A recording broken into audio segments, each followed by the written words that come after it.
Hello, Doverners. It's Mrs. Whitehouse and Shelfie again. We're going to read you another story by Jane Hissey, this time called Jolly Tall, and we meet a new character.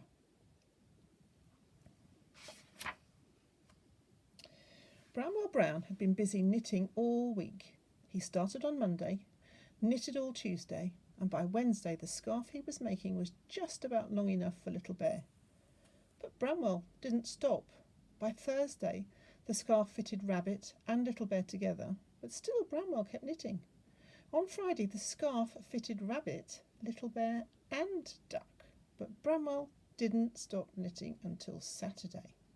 And by then, the scarf was too long for anyone in the playroom.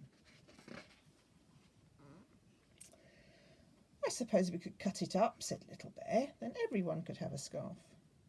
"It would all come unknitted then," said Old Bear.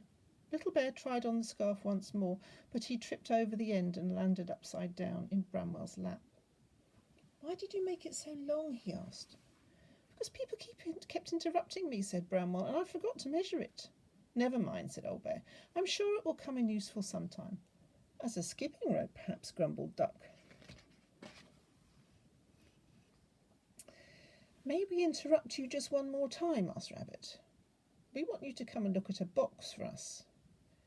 We don't know what's inside, but it might be something exciting." "Like treasure," said Little Bear. "Probably empty," muttered Duck. Rabbit led the toys to a tall box, tied up with string. Bramwell Brown walked all around it. "It hasn't got a label," he said. "I'll make a hole in it and look inside." With his knitting needle, Bramwell poked a tiny hole in the box. The box said, "Ouch!" "Can boxes talk?" whispered Rabbit. "Well, this one just did," said Little Bear.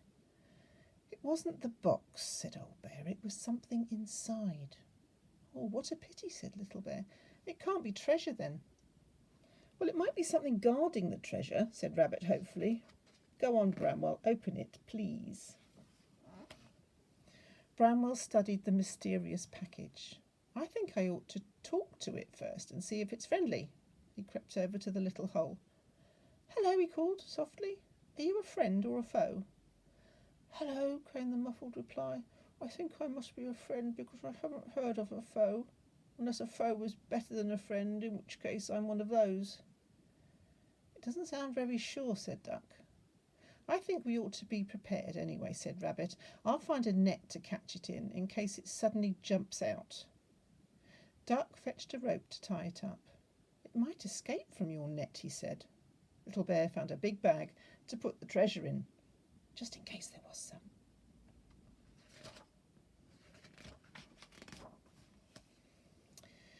Very carefully, Bramwell and Old Bear untied the string and lifted the lid. They all held their breath. 2 furry little horns appeared. First, then 2 large furry ears, and then a great big friendly furry face.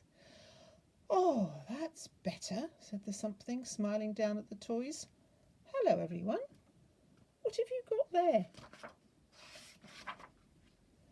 Rabbit and Duck quickly dropped the net and the rope, but Little Bear clung hopefully to his bag.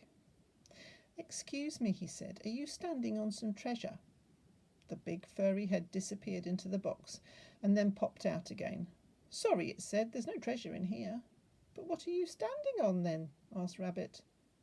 "Just the bottom of the box," it replied. "Gosh," gasped Little Bear, "you must be jolly tall." "That's right," said his new friend. "I am Jolly Tall. That's my name. But you can call me Jolly if you'd like to. Do you like my house?" "Well, actually," said Little Bear, "we thought it was a box. It would look better with doors and windows."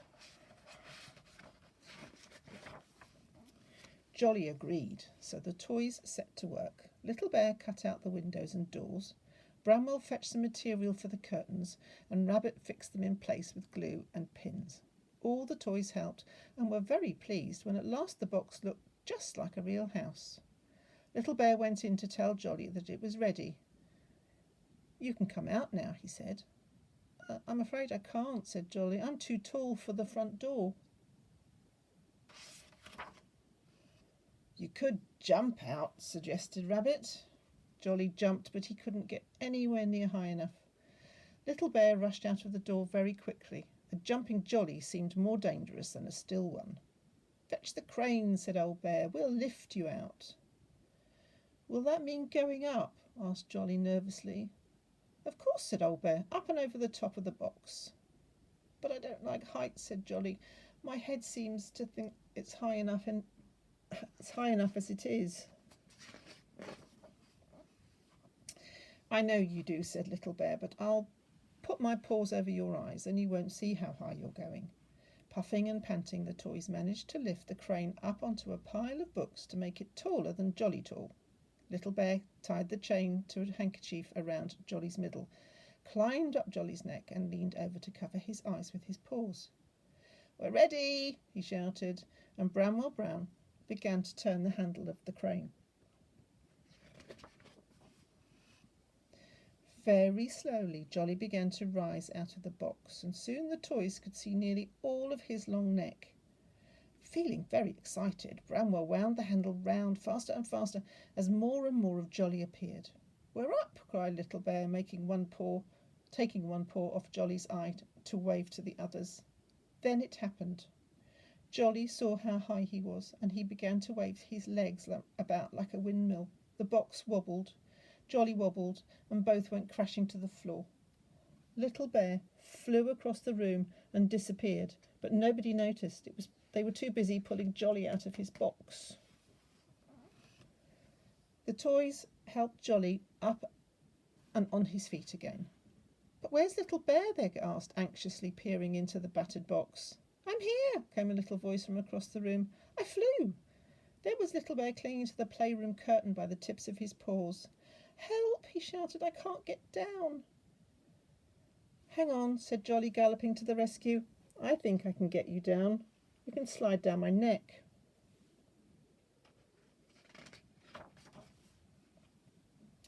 Little Bear could hang on no longer.